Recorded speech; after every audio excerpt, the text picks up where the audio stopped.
All right, welcome back to another one of our episodes here for This Week in Christian History. And today our focus is on March 25th, 815, when we are going to learn more about Theodore the Studite and what was going on within the world of iconoclasm and what that's all about, particularly as it relates to the Orthodox Church. Very glad to have Dr. George Demacopoulos here hang out with us, who runs the Orthodox Christian Studies Center at Fordham, who got his PhD at UNC Chapel Hill, and even lo and behold, we find out has got a little bit of University of Tennessee in his blood as well for undergraduate pieces. So thanks for joining us today. We really appreciate it. It's my pleasure. Well, tell us a little bit very quickly about the Orthodox Christian Studies Center. What is it that you guys focus on there? Oh, yeah, thanks for asking. So we are the only Orthodox Christian Studies Center at a research university in the United States. And so we're interested broadly, so not just theology, in the history, thought, and culture of the entire Eastern Christian world. So, I mean, your listeners probably familiar with the Greek Orthodox Church or the Russian Orthodox Church or something like that, but we cover an even broader space than that. And I like to say that we provide funding, publication, and other resources for a kind of advanced investigation of the Orthodox Christian world writ large. So we have research fellowships, two book series, a peer-reviewed journal, and an online editorial forum called Public Orthodoxy, which gets a great deal of traction. Fantastic. Well, that's right up our alley of the same kind of things that we're trying to do for this Center for Christian History, right? Is to be able to bring all of those resources, hopefully in kind of one portal, so people can find the things that they're looking for as they're starting to read and study. So today, though, we are talking about our friend Theodore. So give us a little background for those who may not be aware about really what iconoclasm is or what that means to the early church. Right. So for as long as we have evidence of early Christian behavior, we have evidence of early Christians painting or sketching images of biblical scenes of Jesus, of the saints, and so forth. Goes back to at least the early 2nd century, maybe even older than that, in the catacombs and so forth. By at least the 5th or 6th century, Christians were using some of these images in their worship services. They were lighting candles in front of icons of Jesus or the saints. They were moving incense in front of icons of images of the saints, and they were basically a prayer aid, for lack of a better word. But they weren't always, well, even though they had these images from the beginning, there were always also some questions from the beginning as to whether or not this was appropriate. Did it transgress Moses's commandment, right? Not to have a graven image. And so there were a few individuals who had raised such concerns as early as the 4th century, but it remained the dominant practice. And then in the early 8th century, for reasons that scholars are still debating, but likely because of the rise and success of Islamic armies, Christians in the Eastern Roman Empire, the Byzantine Empire, were beginning to question why all of a sudden were their armies losing. They hadn't lost in hundreds of years, so why are the armies losing? And so much like the Jews of old, who were often punished with foreign invaders because of their idolatry, there were some theologians in the Byzantine Empire that said we're losing to the Arabs precisely because we've become idolatrous. And so anyway, this is one of the scholarly explanations for where this comes from. Okay. So you basically, to make a long story short, in the middle of the 8th century, you get a series of emperors who insist that the church ends its practice of having icons in churches, and that the empire as a whole removes icons from important imperial spaces. And we mean the Byzantine Empire. We mean the Byzantine Right, Empire, right, and right. and We're you have not to understand. talking about the Romans, right? Romans are gone. Okay. Well, I From the mean, they Roman call themselves the Empire first. Romans, right? Okay. The word Byzantine is a made-up modern word. The people we call Byzantine self-defined as Romans. And so it is the continuation of the Roman Empire, just Right. not in Italy, right? Gotcha. So it's in the eastern part of the Mediterranean. Either way, these people are part of the Greek and Roman and Jewish tradition, and these people are Christian, right? It is the only real Christian empire in the world at the time. And but you have a real integration of church and state, and the state has the upper hand. Mhm. And so the emperor is basically able to get his way. All right. And so all of the major churches, at least in the major cities, are purged of their icons, and individuals who defend the icons are arrested, exiled. There are some accounts of martyrdom and so forth, right? I mean, Roman emperors are ruthless. They kill Yeah. when people get in their way.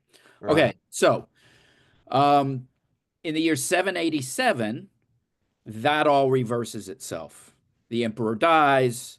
A new emperor comes to the throne. They convene a council of bishops from all over the Christian world, both inside the empire and outside of it.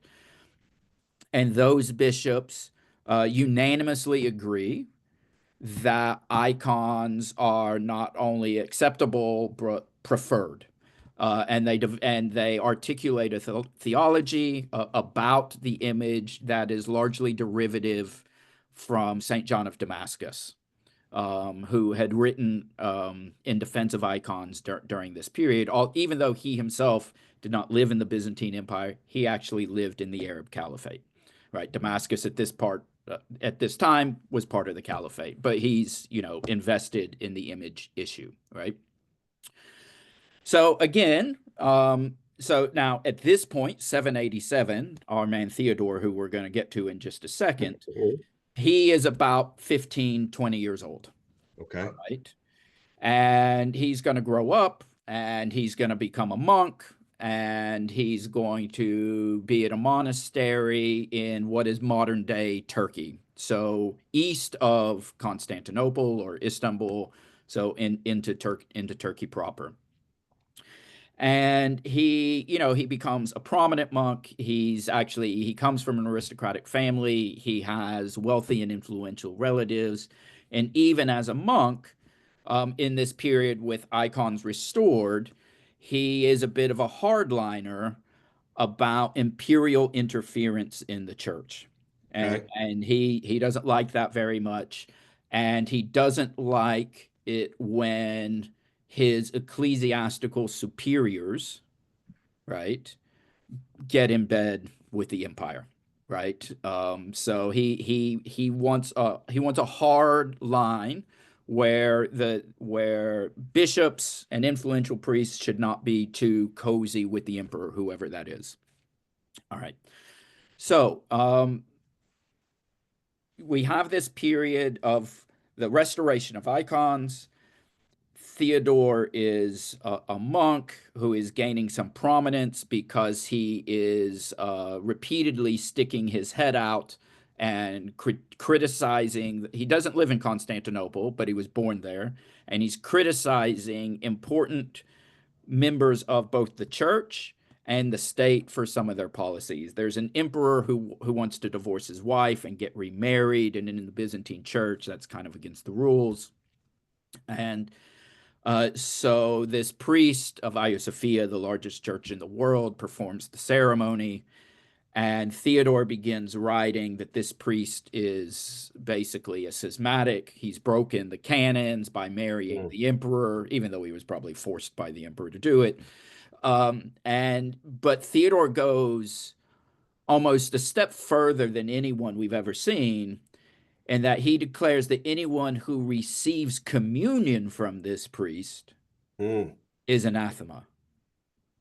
Right? So that would mean the emperor, the empress, right? The entire imperial guard, basically anybody receiving communion in Hagia Sophia, again, the largest church in the world, they Right. are on the wrong side of Christian morality because they are basically complicit with a kind of evil emperor and so forth. Now, and this is an emperor who likes icons, right? How about Right. that? Right. Okay. We haven't even gotten to what happens when there's an emperor who doesn't. Okay. So anyway, so he builds this kind of reputation for himself as being a hardliner. All right, so let's jump a little bit. Um, in 814, a new emperor, Leo the Fifth, comes in. The previous emperor dies. Leo the Fifth comes in, and Leo the Fifth pretty quickly lets it be known that he intends to return to a policy opposing icons. He hasn't done it yet. So he comes in like the fall of 814. And on Palm Sunday of 815, now in that particular year, Palm Sunday fell on March 25th. So March 25th in the ancient Christian calendar, the Byzantine calendar, is the day you commemorate the Annunciation, when the archangel visits Mary, tells her she's going to bear the child. It also that year was Palm Sunday. Mm, So, on a day that was simultaneously the Feast of the Annunciation and the Feast of Palm Sunday, St. Theodore, who is now in Constantinople okay. and is now the head of the Studite Monastery, which is the most influential monastery in Constantinople, he organizes his monks after the morning services to all carry icons, portable images of Jesus, of Mary, of the saints, whatever, and they're going to parade around Constantinople because the Studite monastery is literally in the heart of the city. So, uh, if you know New York City, imagine like Central Park. You're walking right down Central Park. There's the Metropolitan Museum of Art, and across the street is the Studite Monastery. I Oh, mean, okay. it is that prominently positioned in the geography of the city itself. Okay. And so he takes his monks with their icons and they parade around the perimeter of the city, I would say, deliberately attempting to provoke the emperor. Right? The emperor has made it known that he wants to return to this policy, but he hasn't done anything yet. How And about that? and Theodore deliberately, again, I would say that's my interpretation, is deliberately trying to provoke the emperor's action. Well, no, part of that is though, right? And for those of you just to recall, we're visiting with Dr. George Demacopoulos, who runs the Orthodox Christian Studies Center at Fordham, and we are learning a whole heck of a lot about icons and this very interesting story about Saint Theodore the Studite. So, your thought is, may I ask a question here? Would the other monks who were leading him, were they, did they support what he believed anyway, or were they like, well, you're chief monk of this big monastery of monasteries, okay, and Yeah.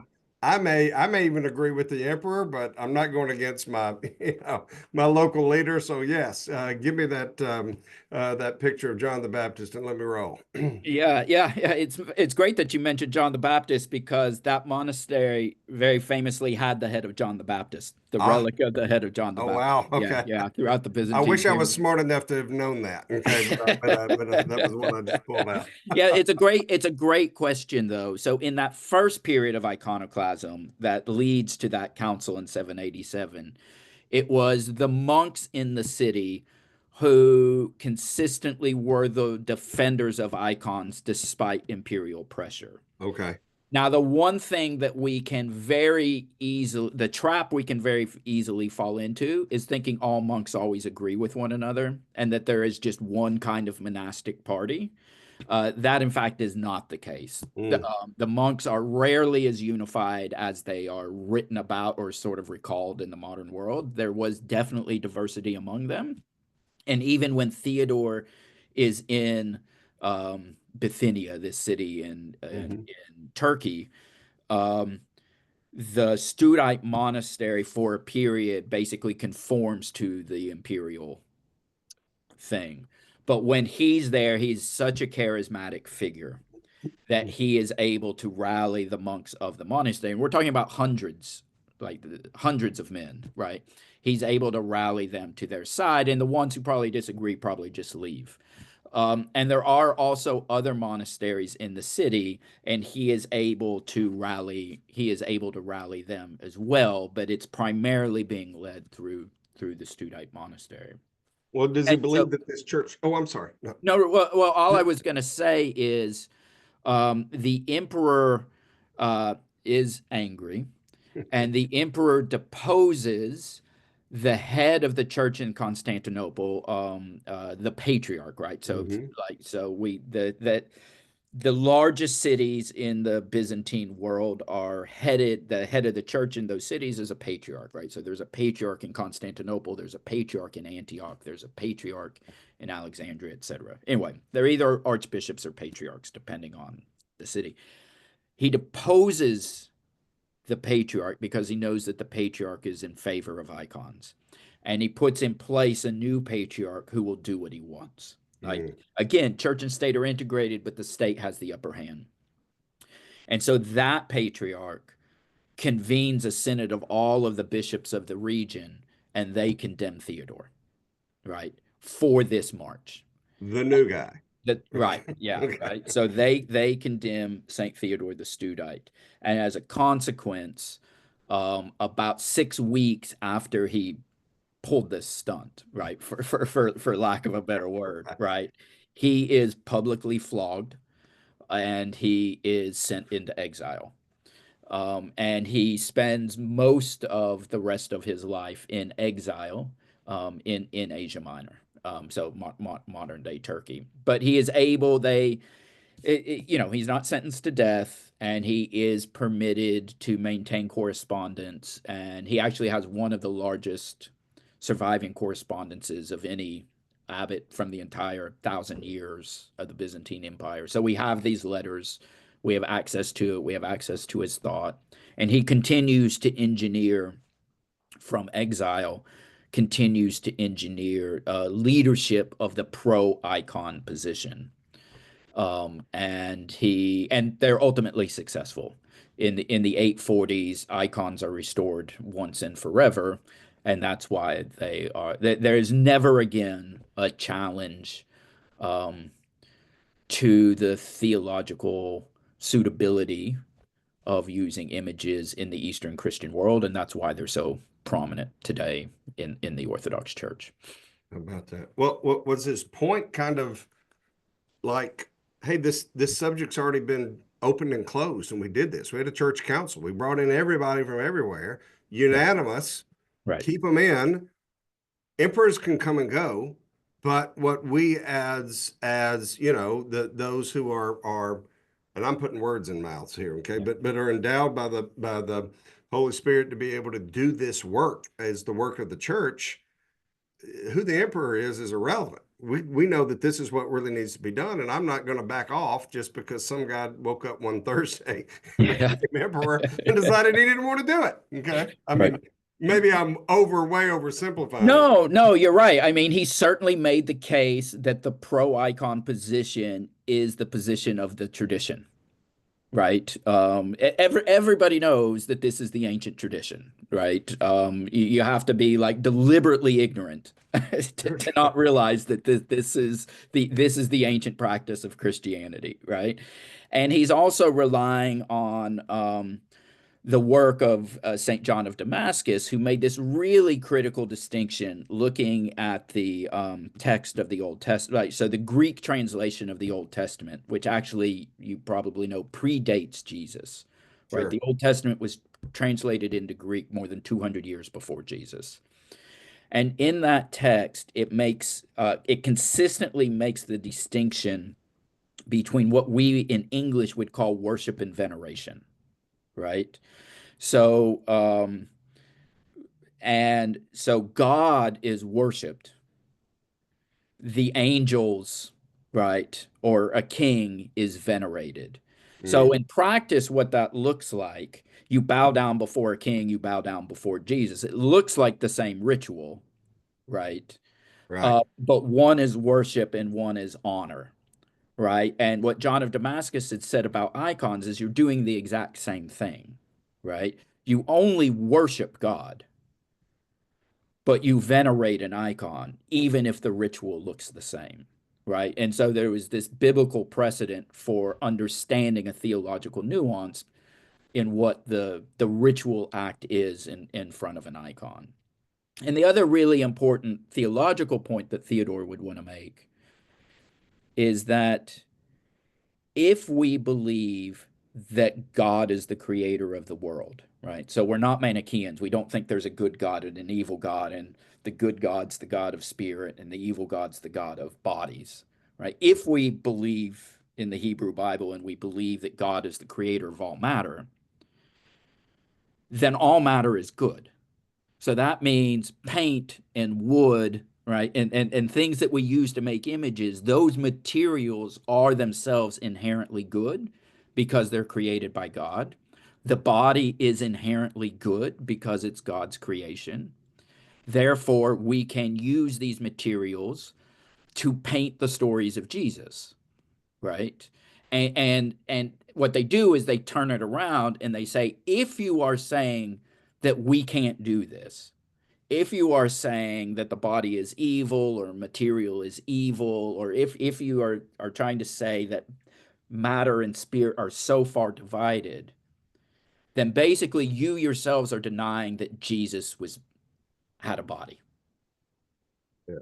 right? Which In hits other some words, serious if you are theology. going to say that we can't paint Jesus, you are saying that Jesus only appeared to be human. He wasn't truly human, right? If Jesus was truly human, then he was seen and he can be depicted. Which would have totally knocked everybody's theology out, right? I mean, about the Exactly. whole idea of that he was both God and man at the same time. So if that's what's Exactly. if you're going to throw that out, then you're throwing the whole thing out. Okay, you're That's not exactly right. That's exactly about right. And part of it. in the at the end of the day, I would say this is why John and Theodore's position wins, right? Because it's just if you are going to have, to use the fancy theological term, Christological consistency, right? Right. If you're going to have a kind of coherent understanding of of Jesus being human and divine, then you have to accept icons. Yeah. Right? Yeah. I mean, you So don't think of the two things being connected, but they're very clever and they're able to sort of show how one automatically leads to the other. and my guess is that this uh was it the 840s you said when they came Yeah. back? Was there like another church council that came back and said, hear ye, let's Well, all get basically, this what you done? have is you have it's not necessarily another ecumenical council, but what you have is you have a new emperor who basically is reaffirming that council of 870 of 787, and all of the local bishops are adhering to it. And actually, from that moment forward, the first Sunday of Lent becomes known as the Sunday of Orthodoxy, and the entire city parades around with their icons to remind everybody that we're not going to do this again. And that continues down to the day. All the Orthodox churches on the first, I guess it's going to be March 9th this year, all the Orthodox churches in the world, they are all going to process outside of their churches with icons as a kind of commemoration of the triumph of icons. So if you want to be able to see what that looks like, right? That anybody could, That's right. of course, that will have already happened from the time we're talking about from March 25th, but Yeah. that will be part of that too. So do you think the fact that St. Theodore was back in his exiled location and Yeah. just cranking out the, Right. you know, the literature there, and the fact that he was able to focus on that instead of maybe performing his monastic duties or other things like that too. uh, Certainly that had to influence this second go round because there was a dearth of, you know, I mean, there was a girth or rather of literature, right, that people could read about and they could see things that maybe they hadn't thought about, and he's putting it down on paper for other people to see. I think you're right. I think the other thing is that the second wave of iconoclasm was not, it was a little more half-hearted. Hmm. It wasn't empire wide. And basically some emperors kind of figured this out more easily than others, that it's hard to force people to believe things that they don't want to believe, or to change their practices. And the first go around had been so disruptive, um, that the second time around it was, um, the empire didn't aim quite as high. They tried to just sort of, it was more localized to Constantinople itself.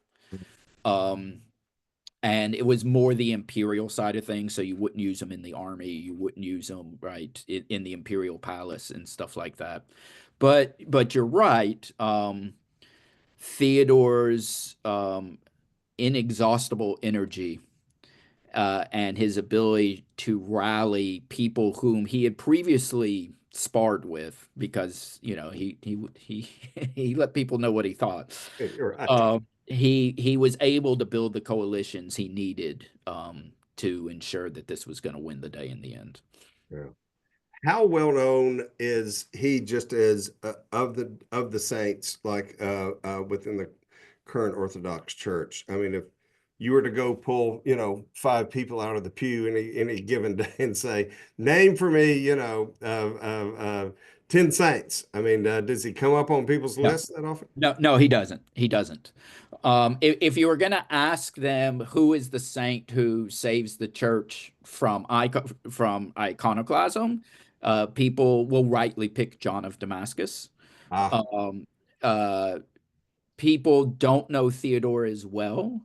But let me say, one of the reasons Theodore is so important to really the history of Christianity, and mhm. even the history of writing.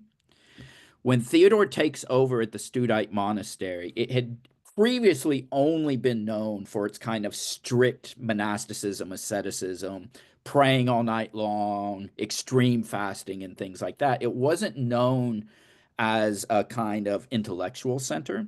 Okay. But Theodore completely recalibrates what the monastery does. He builds an enormous library. He makes sure that all the monks have an excellent education. It becomes an incubator for the composition of Christian hymns, right? The songs. Huh. It becomes extremely influential in the development of liturgy.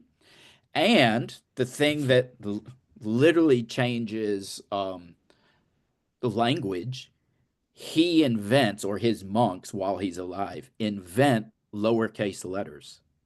Come So on. something that we just take for granted, Sure. right?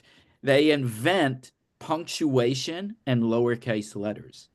Ancient Greek, right? Ancient Greek does not have lowercase letters. It does not have spaces between words, and it does not have punctuation. Okay. Theodore's monastery in the ninth century invents all of those things, so that as a way to sort of copy manuscripts more quickly and more efficiently, right? And it makes reading. I mean, can you imagine reading without spaces between words, or Thank you, every man. letter being a capital, right? So he literally invents this, and it makes like, so the influence of that monastery, literally in the history of Western thought, is so important because of the invention of lowercase letters. No. the things you learn. That's part of why we do what we do here on This Week in Christian History, is to learn things that are way beyond just, things that are happening within the church, right? I mean, a number of different things that are coming on there as well, too. So I just couldn't thank you enough for joining us today and being able to learn more about not only St. Theodore the Studite, but also tell us, what is the website, or how do we find more about the Orthodox Christian Studies Center? Oh yeah, so all of our public facing content you can find at public orthodoxy, one word, publicorthodoxy.org. Okay. And you can sign up. We post probably 2 things a week, short little 1,000-word essays written by scholars from around the world in a number of different fields, on topical issues. And so, yeah, so you can find us there at publicorthodoxy.org. And I'm yeah, signing up just as soon as we hang up. Okay, so that sounds great. be a great part of that. So we hope everyone's enjoyed this time of being able to learn even more from our podcast at This Week in Christian History. And of course, you can find more about our center at the centerforchristianhistory.com. Until next time, thank you.